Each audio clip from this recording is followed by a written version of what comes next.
하나님은 살아계십니다. 하나님은 저와 여러분을 사랑하십니다. 그 하나님은 오늘 이 자리에 함께 계십니다. 아멘. 오늘은 2021년 상반기를 마무리하는 마지막 상반기 마지막 주간이에요. 한 해 동안 열심히 살아오셨는데요. 우리 전호좌우 쳐다보면서 6개월 동안 사느라고 고생하셨습니다. 수고하셨습니다. 또 사랑합니다. 축복합니다. 아멘.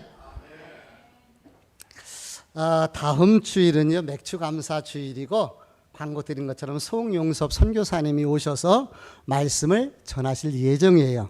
그래서 사도행전 강해를 잠시 멈춰놓고 감사와 관련돼서 한번 말씀을 나누려고 합니다. 모든 예배가 하나님께 드리는 감사의 예배잖아요. 근데 특별히 1년 52주 중에서 감사를 목적으로 드리는 예배가 두 번 있어요. 그것이 7월 첫째 주 맥주감사주일, 그리고 11월 셋째 주 추수감사주일입니다. 맥주감사주일은 봄의 열매죠. 보리와 밀을 수확해서 하나님 앞에 감사함의 예배를 드렸는데, 그 의미도 있지만 또한 지난 상반기 6개월 동안 하나님 지켜주시고 인도해 주셔서 감사합니다. 이제 또 마음을 새롭게 해서 앞북을 치면서 감사하면서 하반기를 시작합니다. 하겠습니다. 이런 다짐과 결단이 이 안에 들어있는 거예요. 또 가을의 추수감사는 하나님의 은혜 감사하면서 추수한 것을 가지고 감사하게 되는 것이죠. 어떤 목사님, 어떤 분은 이렇게 얘기할 수 있을 것 같아요. 목사님, 지금은 농경시대도 아니고 3차 산업시대를 지나서 4차 산업시대에 들어갔잖아요, 이미. 그리고 로봇이 사람을 대신하는 이 시대에 이렇게 맥주감사, 추수감사절 예배를 드린다는 것은 이거 너무 시대에 맞지 않는 것 아니겠습니까? 라고 질문할 수가 있어요. 그런데 근본과 원리가 중요합니다. 농경시대는 보리나 쌀을 수확했지만은 지금 현대는 돈을 수확하는 거예요. 예전에는 땀 흘려 농사를 지어서 밀을 수확하고 보리를 수확하고 그게 먹거리고 삶의 기초가 되는 거잖아요. 터전이 되는 거잖아요. 근데 지금은 직장 생활을 하고 또는 사업을 하면서 땀 흘려서 돈을 벌어 그것으로 생존하기 때문에 근본은 같은 것이에요. 보리가 되었던 돈이 되었던 간에 사람이 살아가는 가장 중요한 그것을 가지고서 하나님의 은혜를 생각하며 감사하는 이것이 우리의 삶의 1순위는 하나님이십니다 라는 이 고백이 이 안에 담겨져 있는 것이에요. 바쁘고 분주하게 살다 보면은 또 감사도 잃어버리고 우리가 막 살잖아요. 하나님 은혜 감사한데. 근데 1년에 2차례 이런 과정을 통해서 다시 감사를 생각하고 감사를 돌아보고 또 감사를 회복하는 거예요. 저는 그래서 이 맥주감사절, 추수감사절은 1년을 살아가는데 감사의 징검다리와 같다 생각합니다. 징검다리를 하나씩 건너가잖아요. 그런 것처럼 이 징검다리를 건너면서 다시 감사를 생각하게 되는 거죠. 지난 6개월 동안 이 모양 저 모양 하나님 인도해 주셨습니다. 그 은혜 감사하시기를 바라고요. 그리고 또 새로운 마음으로 2021년 하반기를 시작하는 다짐과 결단의 시간이 되기를 주님 이름으로 축복합니다. 우리가 읽었던 본문의 내용은 히스기야 왕이 죽을 병에 걸렸어요. 그러다가 하나님의 은혜로 인하여 기적으로 살아났거든요. 그러니까 너무 감사하잖아요. 그래서 그 감사함을 가지고 하나님 앞에 고백하는 것이 오늘 본문의 말씀입니다. 히스기야 왕이 죽을 병에 걸리기 얼마 전에 아수르라는 큰 강대국이 있는데 그 강대국을 통해서 다 나라가 무너지고 예루살렘 도성만 간신히 살아남아서 포위가 된 거예요. 그런데 하나님의 은혜로 그 포위에서 벗어나서 자유와 평안을 얻었어요. 얼마나 감사하고 얼마나 고맙겠습니까? 근데 이게 웬일입니까? 그렇게 국가가 평안을 얻었는데 정작 왕은 몹쓸 병에 걸려갖고 죽게 생긴 거예요. 그 어려움을 극복해냈는데 이제는 죽을 병이 걸렸단 말이에요. 얼마나 안타깝겠습니까? 얼마나 속상하겠습니까? 얼마나 힘들겠습니까? 왜 병에 걸렸겠어요? 저도 모릅니다. 여러분도 몰라요. 그리고 무슨 병에 걸렸는지 오늘날이면 암이라든가 뭐 이렇게 나와야 되는데 그 당시에 그 성경은 그 병에 대해서 자세히 얘기하지는 않습니다. 근데 제가 추측해 본데 이게 마음고생에서 온 병인 것 같아요. 근심은 뼈를 상하게 한다 그랬잖아요. 무슨 얘기냐면은 지금 얼마 전에 이 나라가 아수르란 나라의 도성이 완전히 포위를 당했어요. 다른 데는 다 침략당하고 무너졌어요. 우리나라도 인조시대 때의 청나라에 의해서 남한산성이 포위당했잖아요. 그리고 왕과 왕비를 비롯해서 왕자들이 피신한 강화도 거기가 점령을 당하고 이 왕비 또는 왕자들이 다 붙잡힌 거예요. 이런 상황에서 인조임금은 내가 죽고도 여기서 끝까지 저들과 항전해서 싸워야 될까? 아니면은 차라리 항복하게 되는 것이 나을까? 어떤 것이 나을 것 같아요? 그냥 항복하는 게 비굴하게 항복하는 게 낫겠어요? 아니면은 그래도 끝까지 한번 견뎌보고 싸워보는 게 낫겠어요? 그 김훈씨가 쓴 남한산성이라는 책을 보면은요, 그 안에서 나가서 싸워야 된다, 끝까지 싸워야 된다, 아니면 항복해야 된다, 막 신하들끼리 분열이 일어나고 인조 임금은 그 가운데서 심리적 그 고통의 상황을 묘사하고 있어요. 적나라하게 묘사되고 있어요. 왕도 인간이잖아요. 뭔가 결정을 해야 되잖아요. 항복을 하든지 아니면 죽기를 각오하고 싸우든지. 히스기야 왕도 그와 같았을 것 같아요. 이 아수르 왕을 사네립을 대신해서 랍사게라는 장군이 성을 포위하고 날마다가 외치는 거예요. 너희의 하나님은 이미 떠났다. 너희를 도와줄 사람이 하나도 없다. 이집트도 너희를 도와줄 수가 없다. 빨리 항복해라. 그렇지 않으면 너희들 다 죽여버리겠다. 근데 외국말로 하는 것이 아니라 히브리어로 말하는 거예요. 그 성 안에 사람들이 다 듣는데, 그러니까 얼마나 히스기야 왕이 두렵고 떨리고 무섭고 먹을 것은 성에 떨어지고 포위당한 백성들과 신하들은 왕의 얼굴만 쳐다보는 거예요. 그 심리적 고통 얼마나 심했겠습니까? 그런데 이제 평화의 상태가 되고 나라가 안정되고 여유가 생기니까 그 고통스러웠던 것들이 이게 병이 되고 죽을 병으로 오지 않았을까, 이렇게 추측을 하는 거예요. 우리 주변에 보면은요, 정말 고생해. 그러다가 살만하면, 조금 여유가 있을만하면 병들어서 시름시름 죽어가는 것을 보게 되잖아요. 상가집에 가면 우리 엄마 이제 고생 끝났는데 하면서 우는 이유가 바로 여기에 있는 것이에요. 이런 상황에서 히스기야가 하나의 카드를 뽑아들어요. 그 뽑아든 카드가 38장 2절 말씀이에요. 우리 다 같이 한번 읽어보도록 합니다. 이사야서 38장 2절 시작. 히스기야가 얼굴을 벽으로 향하고 여호와께 기도하여. 어떻게 했다고요? 히스기야가 얼굴을 벽에 대고 하나님 앞에 기도했다는 거예요. 벽에 댔다라는 이 말의 의미는, 내전에는 이게 어의가 있을 거 아니에요. 최고의 의사잖아요. 그 나라에서. 의사의 말 안 듣겠다는 거예요. 신하들의 말 안 듣겠다는 거예요. 가족들의 걱정하는 소리 안 듣겠다는 거예요. 그냥 나는 하나님만 바라보겠다는 거예요. 그렇습니다. 사랑하는 성도 여러분, 우리 인생 속에 고난이 있고 어떤 문제가 있을 때 사람 얘기 들어봤자 도움이 안 돼요. 사람 말 들어봤자 오히려 더 시험 오고 실망만 되고 마음에 아픔이 있어요. 그래서 우리가 히스기야처럼 인생의 고난을 만났을 때 하나님과 대면하는 거, 이게 빠른 길이고 이게 최상의 길이 되는 줄 믿습니다. 사람 소리 들어봤다 상처만 돼요. 상처만. 히스기야 왕은 세상 방법이 아닙니다. 사람들이 봤을 때 바보같죠. 아니 그래도 의의 말을 들어야 되는 거 아니에요. 그런데 안 듣겠다는 거예요. 그냥 하나님 바라보겠다는 거예요. 그런데 이 히스기야가 뽑았던 이 카드가 최상의 카드였고, 질병을 치료하는 해결의 길이었고, 속된 말로 신의 한 수가 된 거예요. 신의 한 수. 그 결과가 5절에서 6절 말씀입니다. 우리 같이 38장 5절 6절 읽어볼게요. 시작. 너는 가서 히스기야에게 이르기를 내 조상 다윗의 하나님 여호와께서 이같이 말씀하시기를 내가 내 기도를 들었고 내 눈물을 보았노라. 내가 내 수완에 15년을 더하고 너와 이 성을 아수르 왕의 손에서 건져내겠고. 아멘. 이 성을 보호하리라. 아멘. 인간의 생사화복은요 하나님 앞에 달려 있어요.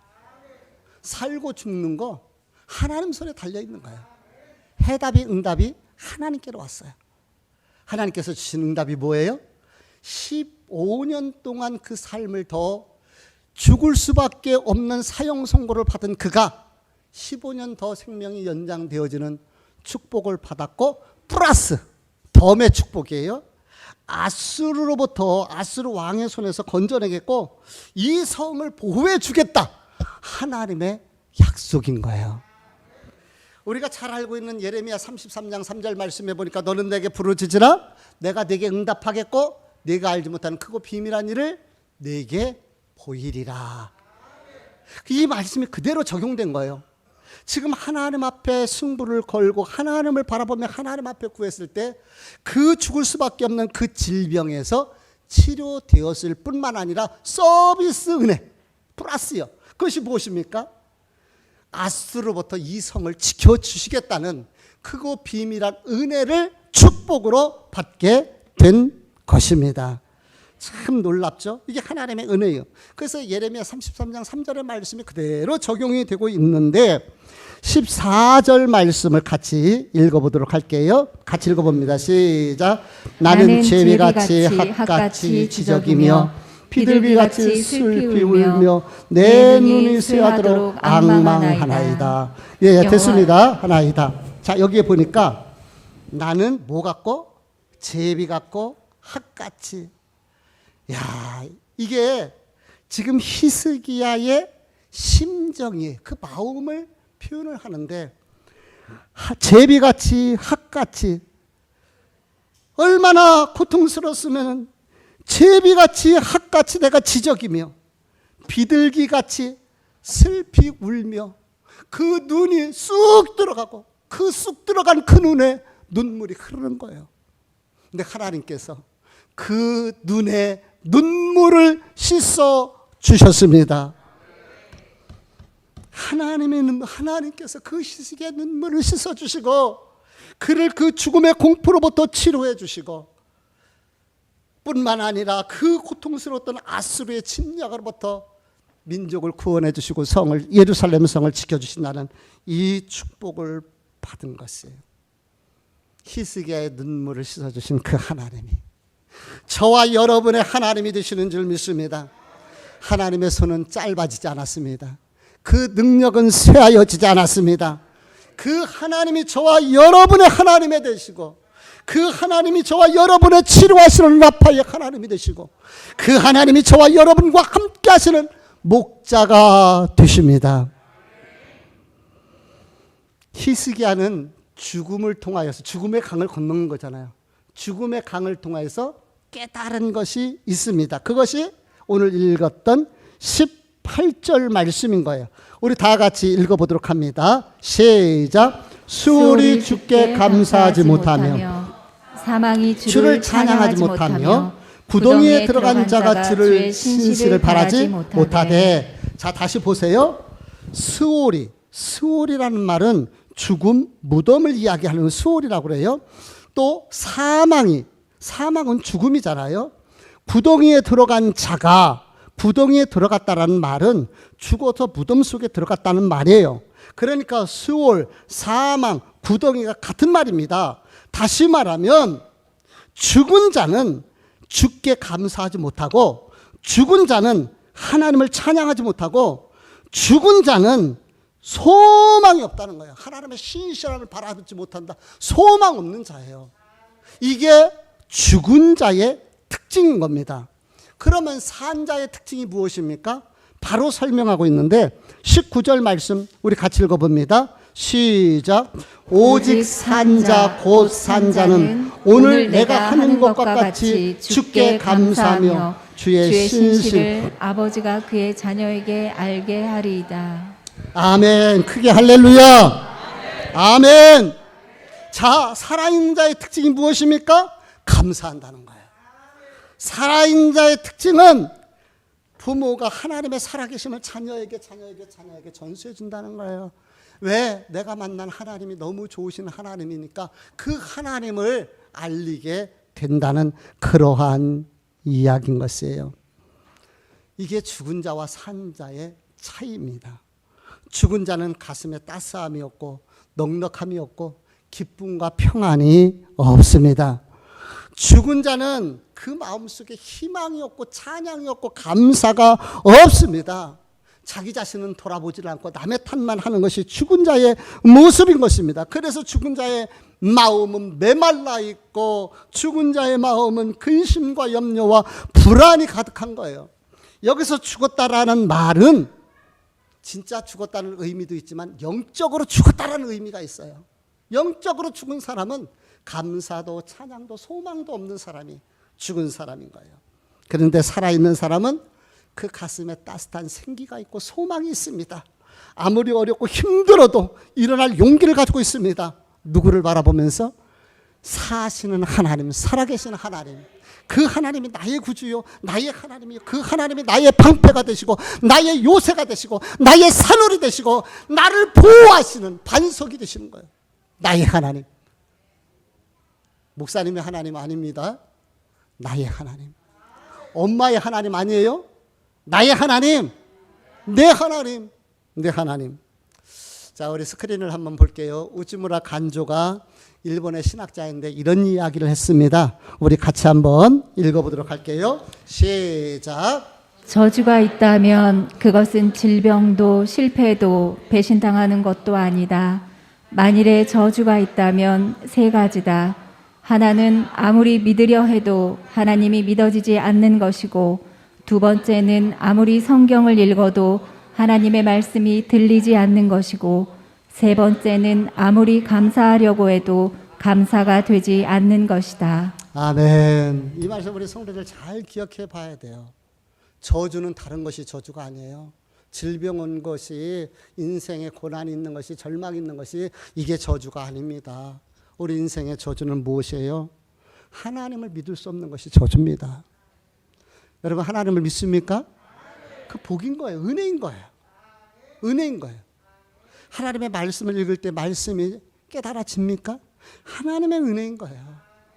삶 속에서 감사할 수 있습니까? 그게 하나님의 은혜인 거예요. 그러니까 돌아보니까 내가 오늘 하나님 앞에 예배할 수 있는 것이 감사가 은혜더라 말이요.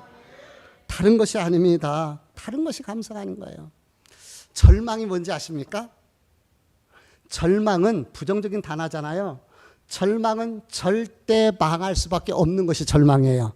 근데 이 절망도 감사로 믿음의 눈으로 보면 절대 망하지 않는 것이 절망이라니까요. 못 알아들었어요? 절대 망할 수밖에 없는 것이 절망인데 그 절망도 믿음의 눈으로 보면 절대 망하지 않는 것이 절망이란 말입니다. 그러니까 우리는 믿음 안에서 바꿔놓을 수가 있는 것이에요. 저도 보니까 이 거꾸로 하고 사람들이 거꾸로 하는 것이 있더라고요. 그것이 뭐냐면은 염려, 근심, 걱정은 선불로 해요. 그런데 감사는 후불이라도 하면 감사하지. 무슨 얘기냐면은 염려, 근심, 걱정 이거 안 해도 되잖아요. 이거 나중에 해도 되잖아요. 근데 우리는 그냥 아이고 오늘 어떡하지? 뭘 어떡할까? 염려, 근심, 걱정을 먼저 한다니까. 그건 안 해도 돼요. 안 해도. 아니면 닥치면 그때 해도 돼요. 근데 우리가 그걸 먼저 하잖아요. 반면에 감사는 못해요. 설사 또 늦게라도 감사하면 그것도 감사할 수 있다면 감사인데요.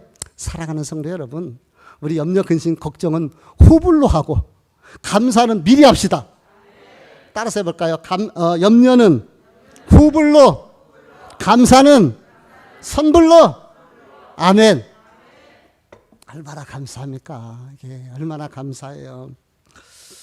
저는 말씀을 준비하면서 그런 생각이 들더라고요.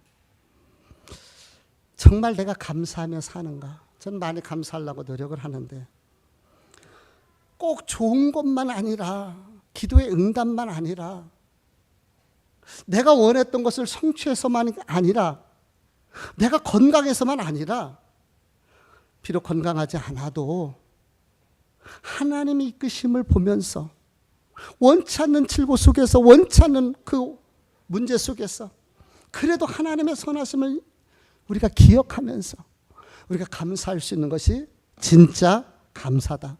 그래서 길가에 핀 아름다운 장미를 보면서 감사할 수 있지만 우리 성도들은 그 안에는 가시 없이 어찌 꽃이 있겠습니까? 인생에 열매가 어찌 고난 없이 있을 수 있겠어요?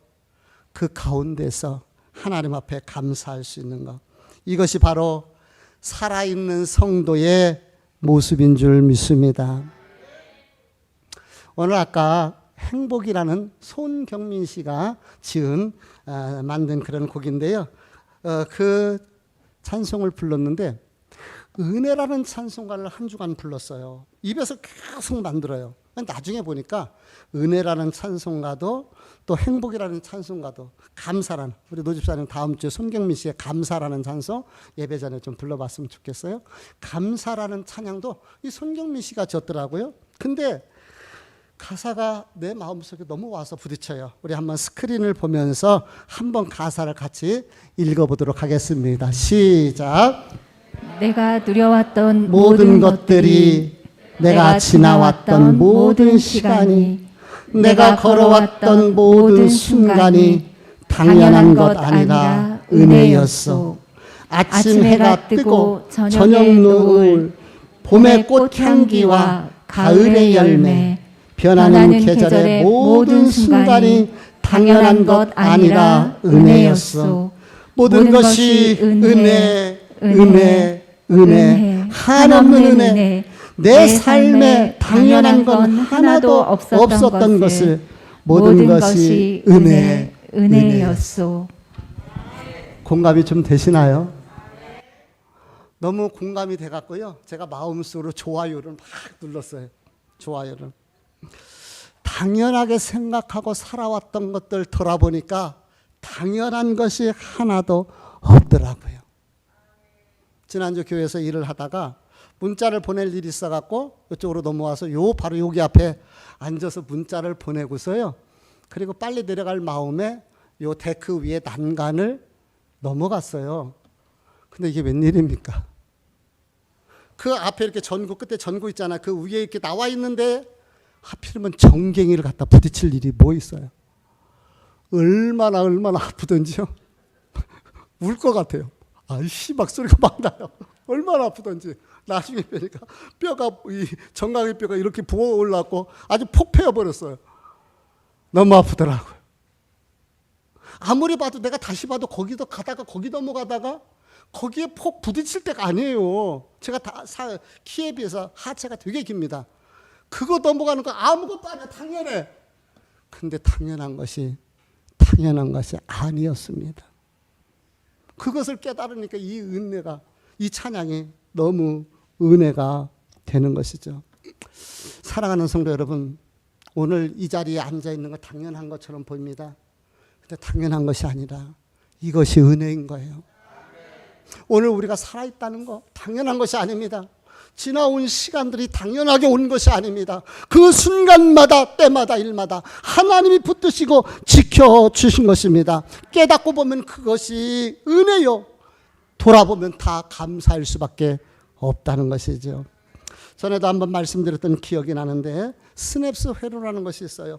사람의 뇌에는 회로가 만들어지게 되는데 어느 신경을 자꾸 자극을 하면 그 신경이 발달해서 뇌에 길이 생긴다는 거예요. 이게 스냅스 회로라는 건데 우리가 잔디밭을 자꾸 다니다 보면 거기에 길이 생기는 것처럼 뇌에 길이 생겨서 이제 그것을 스냅스 회로라는데 이것이 작은 것에 자극만 줘도 이제 거기서 반응을 하게 되는 거예요.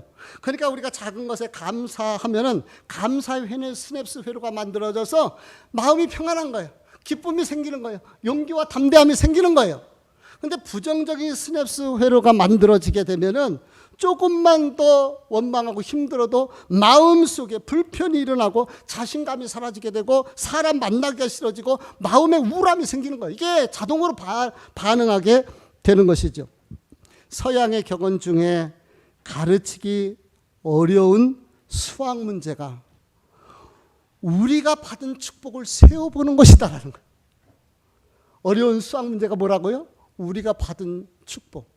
그것을 세워보는 거라는 거예요. 그러니까 사람들이 하나님께서 주신 축복들이 너무 많은데 그걸 당연하게 생각하고 그것을 감사하지 못하며 살아가고 있는 것이죠. 많이 가진 자가 감사하는 것이 아니라 깨닫는 자가 감사하는 거예요. 그래서 저는 탕감의식, 과분의식으로 살아야 되겠다는 생각을 해보았어요. 탕감의식이 뭡니까? 하나님께서 저와 여러분의 죄를 용서해 주시고 지옥 갈 수밖에 없는, 죽을 수밖에 없는 인생을 다 탕감해 줬어요. 그래서 하나님의 자녀 삼아 주셨어요. 나 같은 것이 하나님의 은혜로 구원받았다. 이거 생각을 해보세요. 모든 것이 과분한 거예요. 한번 생각을 해보세요. 모든 것이 과분한 거죠. 살아가는 자녀들 주신 거 내게 과분한 거예요. 아유, 저거 언제 철들어? 아니요. 그 자식이 과분한 거예요. 내게 주어진 배우자가 과분한 거예요. 일할 수 있는 것이 과분한 거예요. 그래도 내가 쉴 수 있는 공간이 있다는 것이 그냥 과분한 거예요. 그러니까 과분의식을 가지고 살면은 모든 것이 다 감사한 거예요. 안 그러겠어요? 과분하게 한번 생각을 해보세요. 우리가 교만해서 이거 당연하다고 생각하니까 우리 마음속에 감사가 없게 되는 것이죠.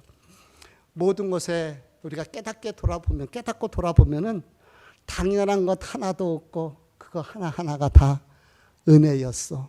감사인 것이에요. 우리가 자꾸 감사하다 보면 감사가 선순환이 되어지게 됩니다. 제가 하는 말이 늘 그러잖아요. 감사는 자석과 같다. 제 경험에 통해서 느껴진 거예요. 감사하다 보면은 작은 일에 감사하면 하나님께서 또 다른 감사를 붙여주셔요. 그래서 자꾸 감사거리가 늘어나게 되는 것이죠. 감사하며 삽시다.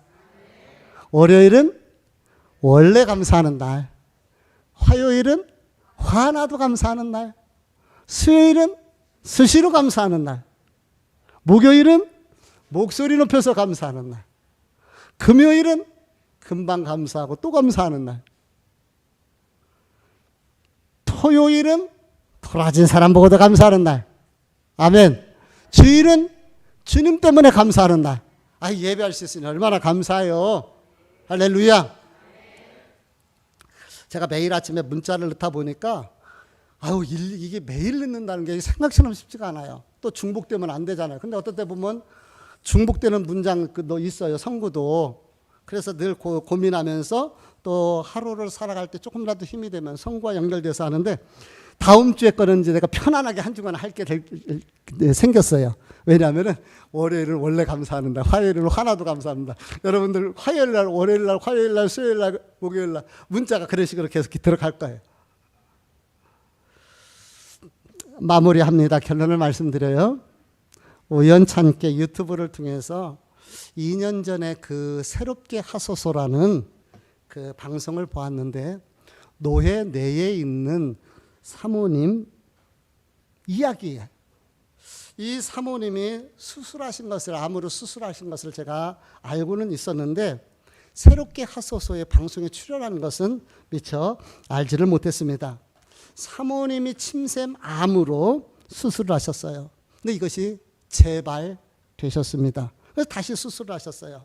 말하는데 말이 조금 발음이 어눌하더라고요. 입 쪽으로 해가지고 이 입 안에가 다 헤어졌다고 그러더라고요. 말하는 것이 좀 어눌한데 이런 상태에서 출연을 하셔서 인터뷰를 하면서 대화를 나누는 거예요.